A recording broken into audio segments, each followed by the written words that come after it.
So that's what it is. Anyway, tonight we've got last weekend we saw the post conference. I haven't seen it. Between McGregor and Mayweather. I hope Mayweather gets his fucking ass kicked. Why didn't Mayweather go in the octagon? Why does McGregor have to go into the ring? Makes no sense. So he can fly away again like a chicken. Bark, bark, bark. Use its legs. Bark, bark, bark. Run away in circles like he always does. I do not like Mayweather. I think he's a fucking fraud. I think Mike Tyson needs to step in and chew that motherfucker up, man. And Mike Tyson, though, in the UFC, I think he would be good. If you like wrestling, because a lot of people in Tyson's fights grabbed Mike Tyson because he was on you 24/7 and he would move his head so much, his head movement, and as he's moving his head, he would throw a jab at the same time, a vicious jab at the same time. He was on to you all the time. You see the difference if you watch Tyson from the 80s, where he was really fast and he really just fucking threw hard lefts and rights, really fast at moving his head, to the Tyson that came back and fought Frank Bruno. He weren't moving his head as fast as he was, even though he managed to win a couple of fights before losing to Holyfield.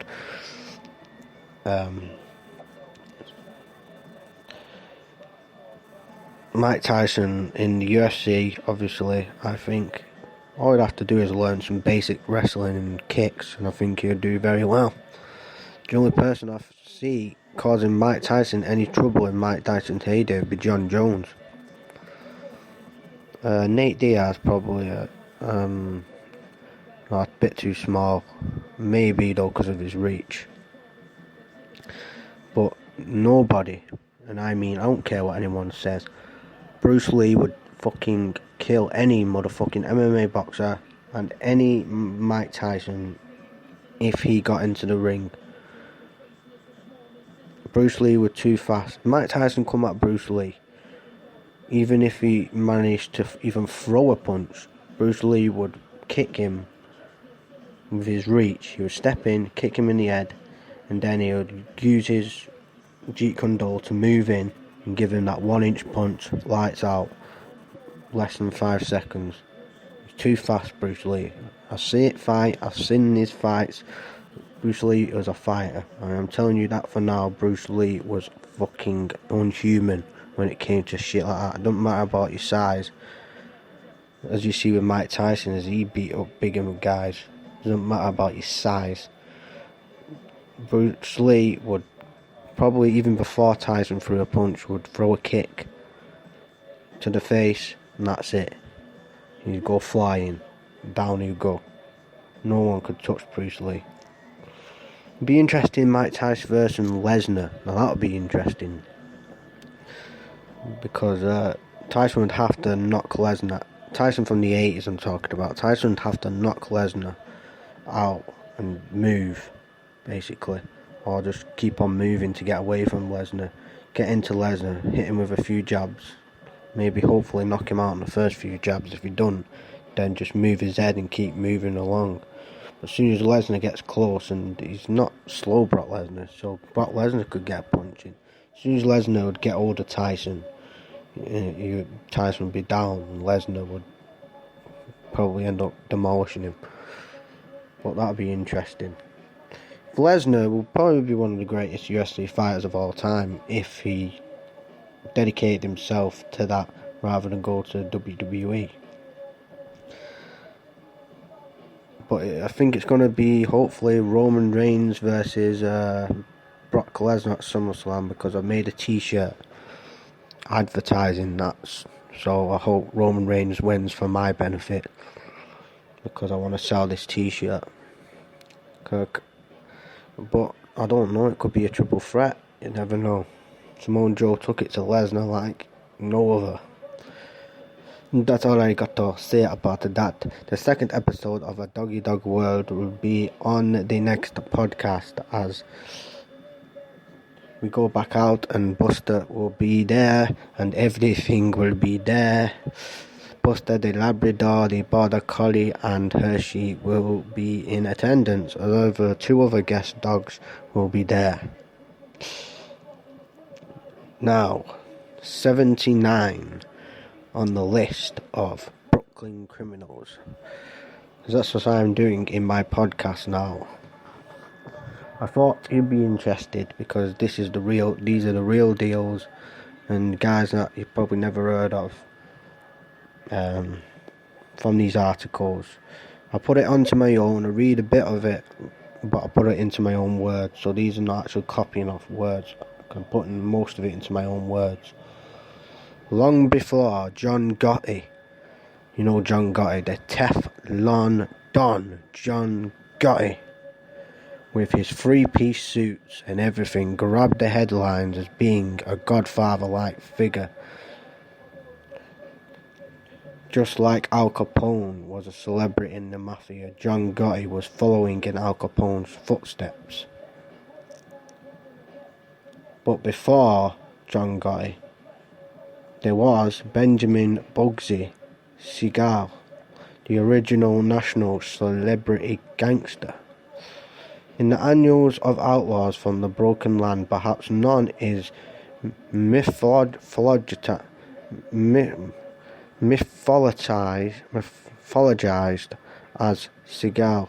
After all, the self-made Jewish American mobster from Brooklyn is credited with founding the Ultimate Sin City. I thought that was Lefty who did that. The guy who played Robert De Niro. I know the guy who played De Niro was called Tony. The guy, Joe Pesci with Tony, the psychopath from Casino. His real life was Tony. I thought it was Lefty that owned all the casinos. Gambling Mecca Desert. As photographic as Siegel, though he was every bit the psychopath and such violent runaway train that his own partners put him down like Mad Dog. You mean Sam Mad Dog? The assassinated Siegel at home in Beverly Hills. Slingly slugs through the front window, the kill shot obliterating his eye socket captured in an ironic crime scene photograph. Siegel's success convincing stingy mobsters to plough millions of ill-gotten pension funds, ripped off the Teamsters to fund his dream of the Sunset Strip alone ranks him high on the list. But there's so many more layers to this man. No one called Bugsy, at least not to his face. In fact, he has done more of his dirt within the confines of King County. He most certainly would have ranked higher on this list.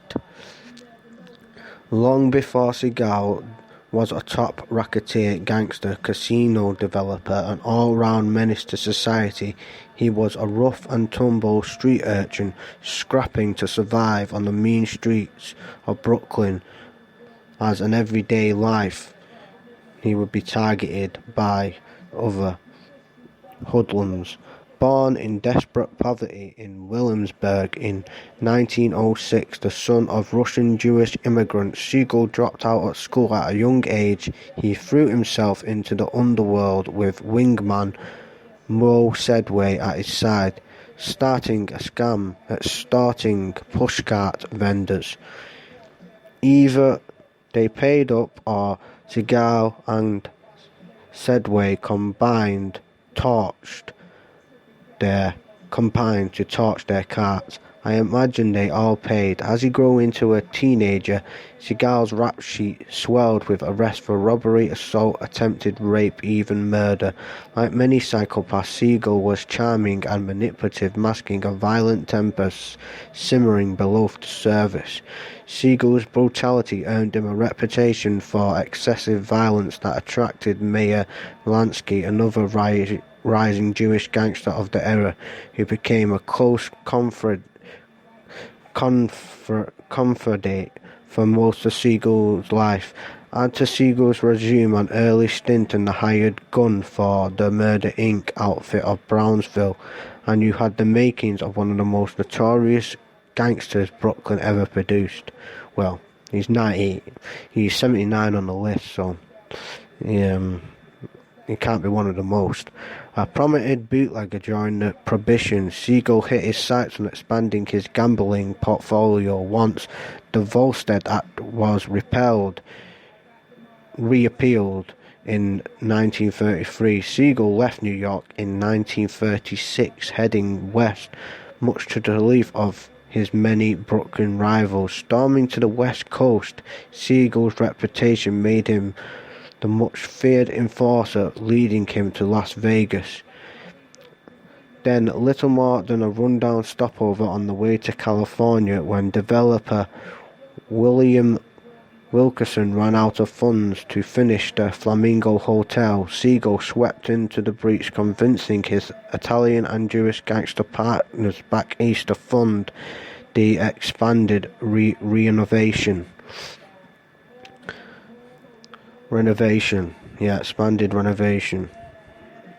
A pink Flamingo Hotel and Casino opened on December 26, 1946, though soon closed for additional renovations, infuriating Siegel's silent partners. That beachhead anchored the mob's wildly successful entrance into Las Vegas that threw off millions of illegal skims and for decades to come. At the time, Siegel's extensive overruns, not to mention the rumours Bugsy was pocketing mob money, sealed his fate, as he would steal from the lot machines that were rigged by other Italian mafia members. On June 20th, 1947, Siegel was shot to death through the window of his Beverly Hills mansion in Virginia Hill. Brooklyn's own Bugsy Siegel never did get to appreciate what he helped create, and that was the gangsters and the mobs taking over the casinos in Las Vegas. People like Lefty and Tony, who made it famous with the film Casino. Then again, never did his victims, so fuck him. Anthony Weiner, 78, aka Carlos Danger. Yo, it's Carlos. I'm Carlos Danger. Carlos, but I'm Danger. Carlos Danger. Ripped from the files of the fantastic flameouts, we find now infamous Brooklyn politician Anthony Weiner, once poised to make serious runs at the majority of New York City in 2011. Growing up in the Park Slope section of Brooklyn, Weiner was a proud product of New York City's public school system, attending Brooklyn Tech High School before going on to State University of New York at Plattsburgh, a congressional aide to Charles Schumer when Brooklyn's Democrat dynamo was in United States House of Representatives. Weiner then served in New York City Council from 1992 to 1998 before winning Schumer's seat in New York's 9th Congressional District in 1999. Weiner made his first unsuccessful run at Gracie Mansion in 2005, bested by Fernando Ferrer in the Democratic primary. Yet 2013 was supposed to be another story, which Weiner, a political darling of Brooklyn's leading yipping pack of Democratic hopefuls, and then something, shall we say, came up. That's when notorious Carlos Danger emerged from his secret lair. Just who was this Carlos Danger, this international man of mystery? Well, Carlos Danger was Anthony Weiner's self-inflicted social media handle that he used when sexting pictures of his Weiner to woman not named as Mr. Weiner. Sent pictures to a Weiner, his Weiner to Mrs. Weiner. That makes sense. It adds up. You can add up the puzzle there. In 2011, the scandal known as Weinergate. Weiner sending pictures of Weiner to a Mrs. Weiner burst all over tabloid media, starting when the US Home member sent a link of selfie of erect member in tight boxer shorts to a 21-year-old college student in Seattle. Bet she loved that. Intentionally denying he sent the link, Weiner backpedaled away from the lie that someone hacked his account. He admitted later to sending the link and other links to more women. You fucking online pervert.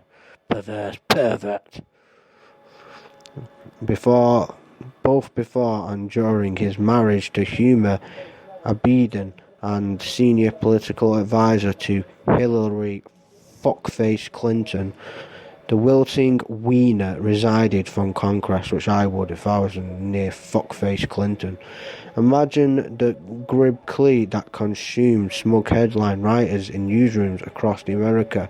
Wieners rise and fall, my wiener, I will stick it out. Same old dick and same old dance. I post my dick on the internet, on the blogs in advance. Wait, it gets better and worse depending on how you feel about the double entries of disgraced politicians. Even more hilarious, disastrous turn of events.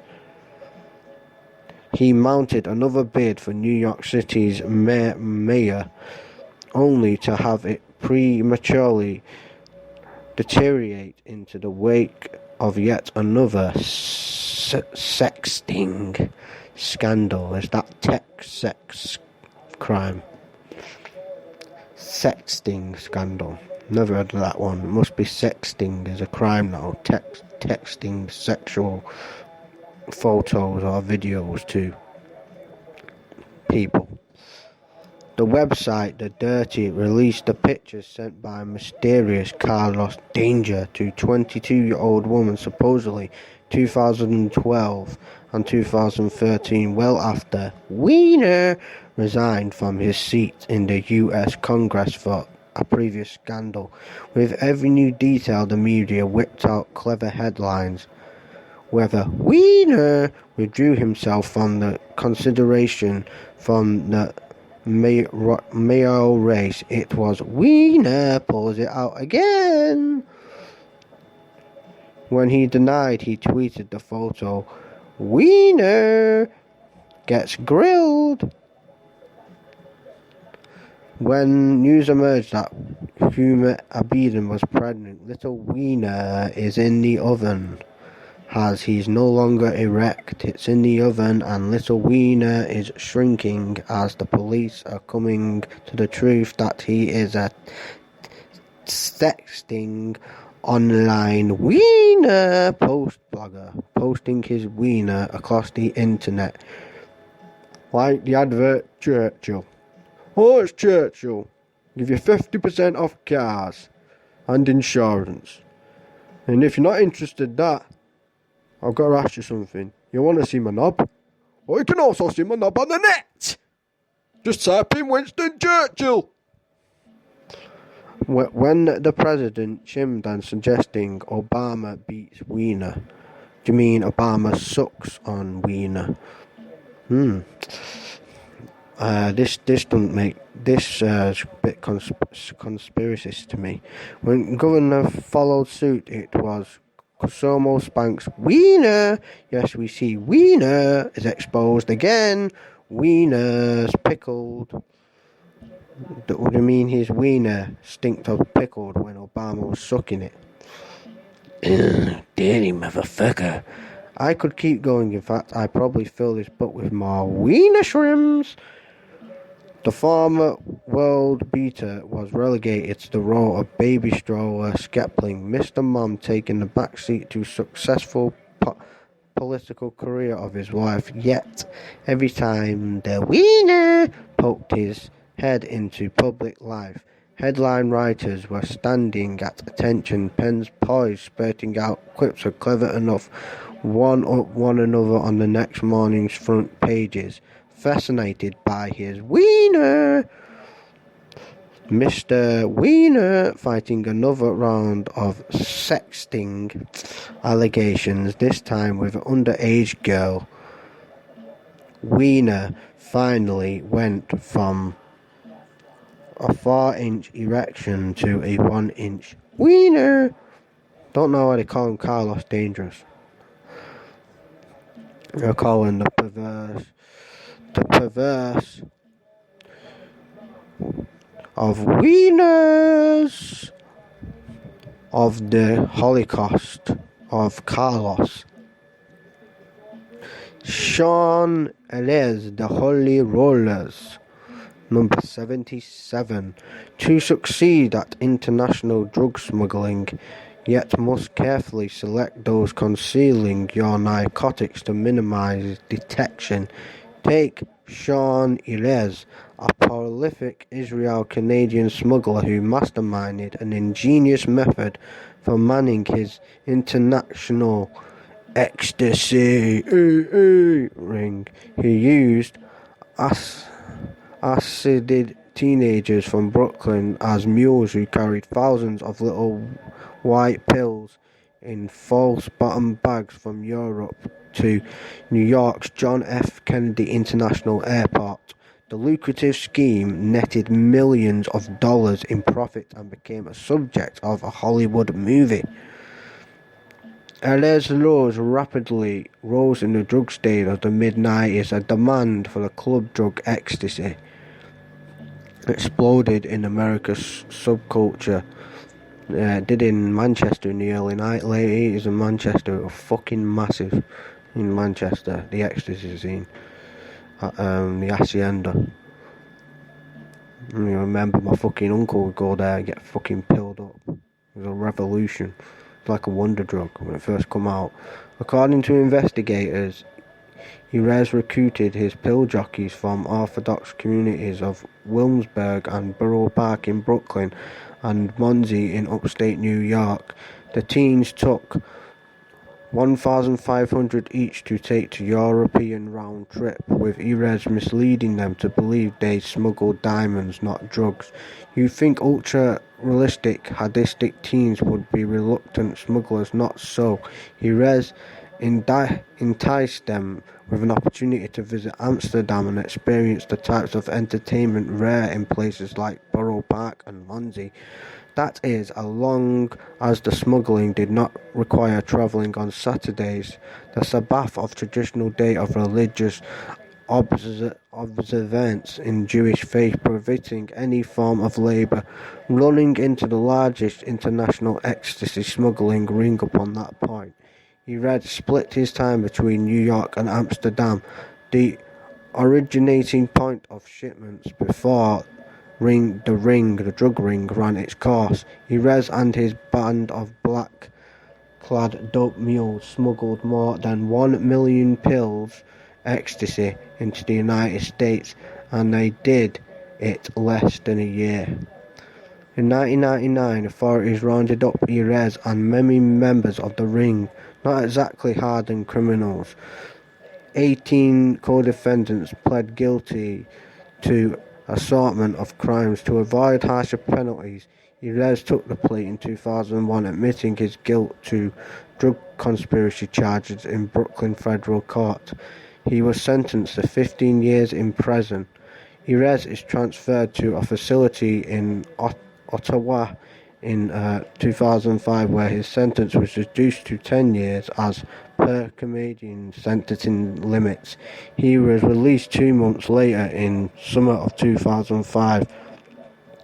Then this tale took a life of its own.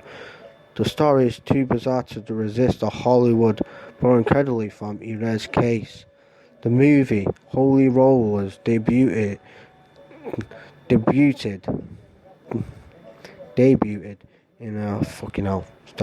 in 2010, starred popular actress Jesse Einsberg and young Hasid, who get swept up in a smuggling scheme. The movie poster rang with its tagline. In 1998, 1 million ecstasy pills were smuggled into the USA by a group of Hasidic Jews Much of the shooting of the film took place in Williamsburg, Brooklyn. So we'll get to the last 76, 75 in the next podcast. So that's off the 50. If you've seen the 51st State movie, it's a total thing about that, because the pill scene was fucking big over here at this time, and obviously Samuel Jackson, being from New York, wanted to connect. So what he did is he went down to the fucking Scots in Liverpool, yeah, to get some fucking blue pills, yeah. So I remember at the time, blue pills were the fucking shit. You take one of them and you're up for 36 hours straight, no sleep, just fucking buzzing for all that. So he come down, and Francis fucking Bigby, who the fuck are you? I'm Scottish. Who the fuck are you? Is the guy who basically went into a pub, into a United pub, and threw a fucking Molotov at United fans, and then got chased out of the fucking pub by them. The fucking cunt. Francis fucking Bigby supplied Samuel Jackson with the pills to take back to America. And Francis Bigby then showed him a match between United and Liverpool, which were fearsome rivals at the time. I love that film. So there's another film based on ecstasy smuggling through Europe, because a lot of Americans get it from this country. But now we go for the fucking news of the day.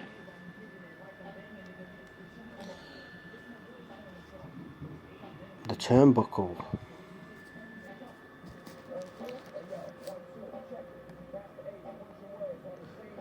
Master Ace in your face, taking over the place, got 200 mil in the briefcase.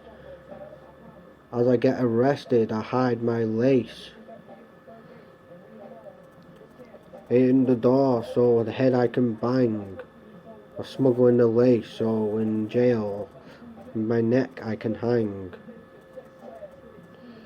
See, my raps are getting worse by the day. I haven't rapped in a while. I'm giving up. I had a sick rap in my head the other night though. A real good rap in my head. The other night that I wanted to do. I just got up in my head. It was like one of the best poets, best rap I had, and I thought, yeah, I should make a song out of this. But obviously I forgot. So I went to bed and then woke up and forgot about it.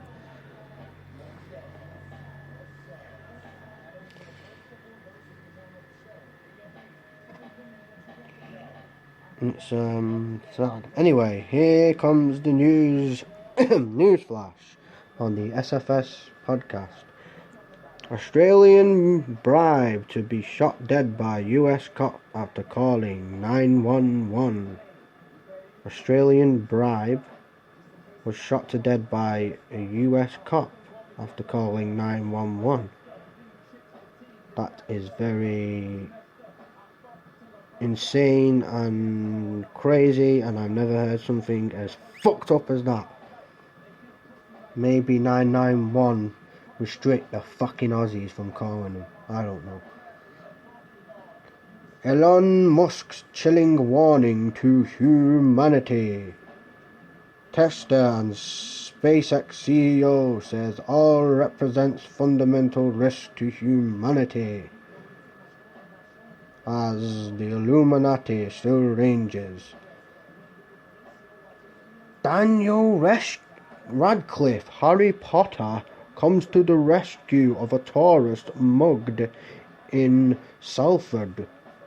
Hey, you've got some balls, haven't you?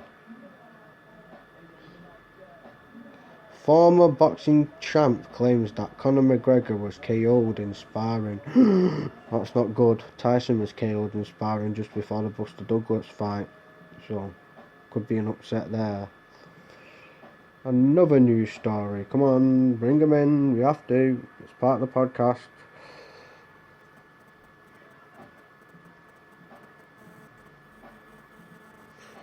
Here we go.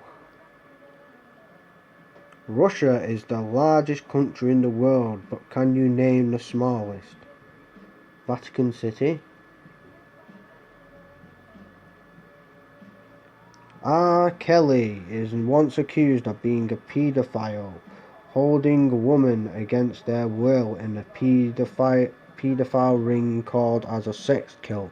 As you know, R. Kelly molested Aaliyah when she was young, when she was 13 years old, so I'm not very surprised about that.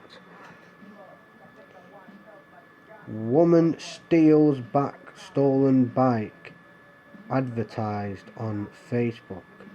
Huh? Why would you advertise stealing a bike on Facebook, you dumb motherfucker? Bet the woman had a shock of her life when he got her bike back. Mischievous George gets puke talk from Prince William as he thinks he's a war hero, but really is a fucking coward with a silver spoon up his arse, and it will be there so tight that he cannot pull it out in a million years, as well as his foregoing ancestors.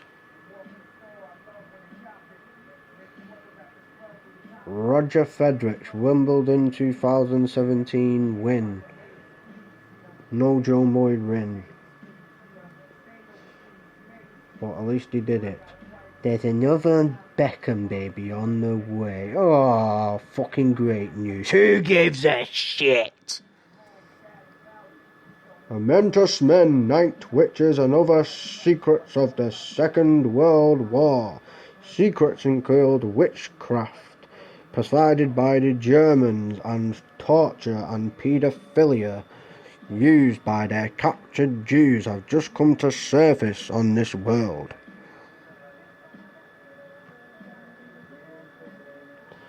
And in entertainment, a must-see that might be posted on YouTube, Sylvester Stallone shares a rare pic of Rocky 1, a deleted scene where he's boxing Apollo Creed. Very, very interesting. Now, advertisement. Audible, I told you, $6.99 a month for any book you want. If you don't feel like reading and you want to listen to it, a good audiobook presenter, then just sign up and get a credit every month, and you can get the best books you want off that credit. That's what I do, and it saves me a lot of money because I buy books worth like £50. I just bought The Iceman, Richard Kuklinski, and Chris Benoit's book, Nancy. Some good books on there, so that's pretty good. And UFC Fight Pass, $5.99. Get every fight that's ever come up on UFC. The live fights you get within 2 days. So if you want to watch the Jones Cormier fight live, you have to get BT Sport or watch it on the internet somewhere. Or you can wait 2 days and you'll get it on the app anyway, the UFC app. So that's my advertisement for today. Now I'm going to play on a game called Deadpool, my favourite superhero of the time. And I will see you later. Now fuck off.